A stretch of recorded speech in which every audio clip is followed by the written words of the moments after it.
दोस्तों, जैसे अपना देश है,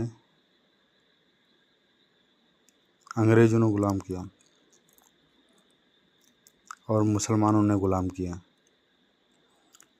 तो लेकिन ये आए दो अलग अलग तरीके से हैं।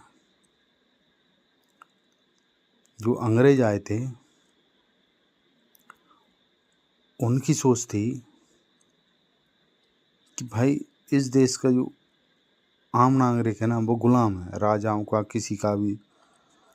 उसकी खुद की कोई सोच नहीं है, खुद का कोई उसका अस्तित्व नहीं है। राजा हैं, अगर राजाओं को डरा लिया जाए या उनसे संधि कर ली जाए व उनसे व्यापार कर लिया जाए या उनको अपने पक्ष में किसी भी तरह ले लिया जाए राजाओं को, तो अपन को इंडिया में कोई दिक्कत नहीं किसी भी तरह से। सिर्फ राजाओं का समर्थन चाहिए, और वो ही उन्होंने किया।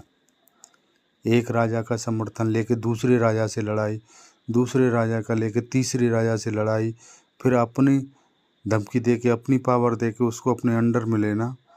ये करते करते उन्होंने पूरे देश में कब्जा कर लिया था। क्योंकि जैसे अपन लोग भी हैं, जैसे जब राजा साहब का मेहमान है, राजा साहब का मित्र है, तो कोई उंगली उठा सकता है क्या उसके राज्य में?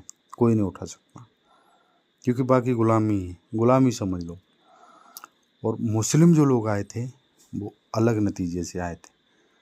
वो इस तरह राजाओं को पक्ष में नहीं किया। उनका काम था राजाओं को ख़त्म करो। ये बाद में जब अकबर शासन किया था, उस समय उसने थोड़ा सा इस चीज़ पे जोर दिया था कि राजाओं को पक्ष में करने के लिए।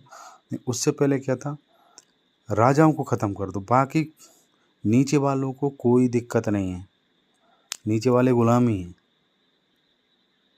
उन्हें राजा से कोई मतलब नहीं है। वो राजा है तो उसकी बजाएंगे, तुम राजा बन जाओ तो तुम्हारी बजा देंगे। बस राजा को हटाना है, राजा की जगह तुम बैठ जाओगे तो वो तुम्हारी बजाने लगेंगे। कोई भी राजा बैठ जाएगा, उसकी बजाने लगेंगे वो।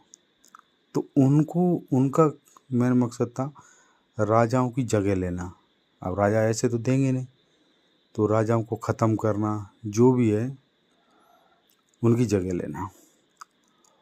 और मुसलमानों का इस देश में आने का और जो अभी तक जो फैलने का जो कारण है, वो इस देश की है जातिवाद।